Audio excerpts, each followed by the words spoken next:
नटखट हिरन का बच्चा और खरगोश रेस। सुंदरबन नाम के जंगल में सभी जानवरों के साथ एक हिरन का परिवार भी रहता था।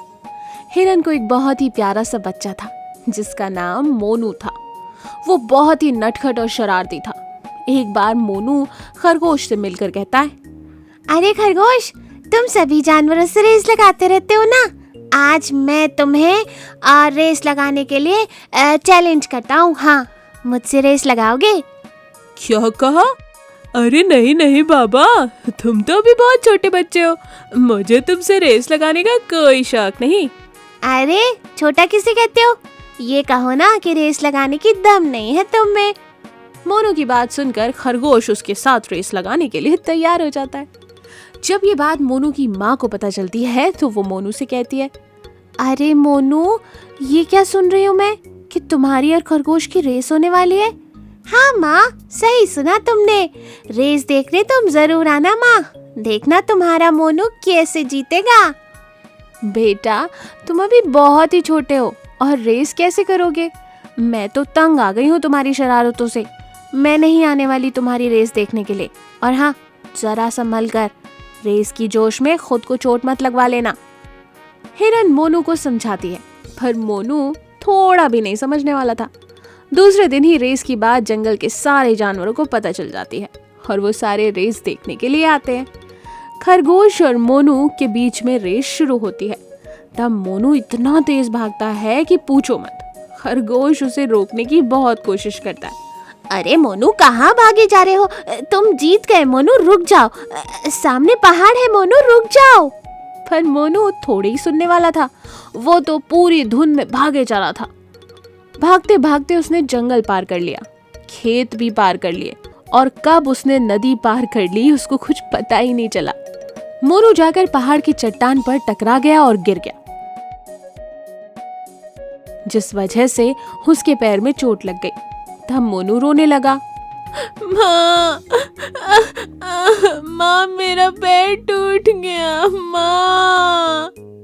मोनू इस तरह रोने लगता है। जंगल के सारे जानवर मिलकर उसे जंगल वापस लाने के लिए लग जाते हैं, पर मोनू का रोना बंद ही नहीं होता।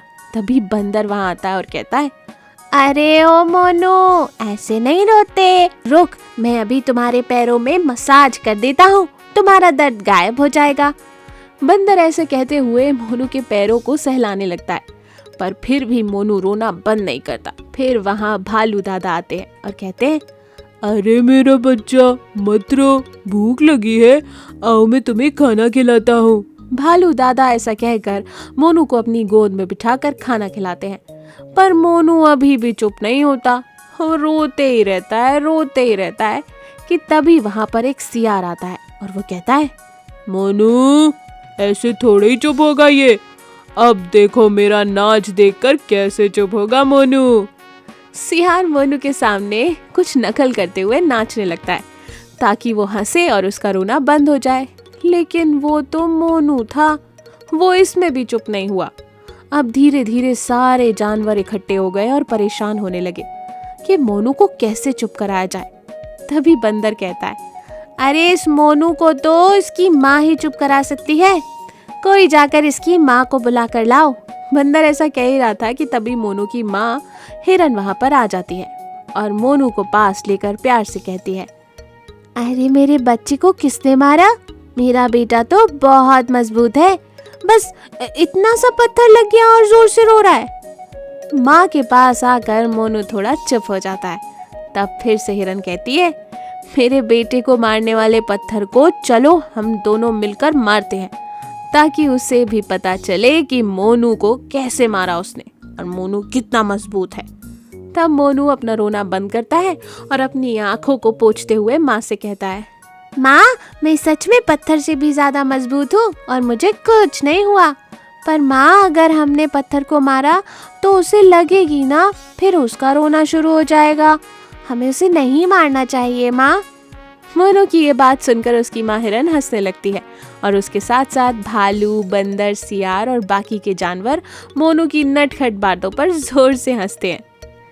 इस कहानी से हमें ये सीख मिलती है कि छोटे बच्चे बड़े ही भावुक और संवेदनशील होते हैं। बच्चों की इस गुण को हमें हमेशा बढ़ावा देना चाहिए।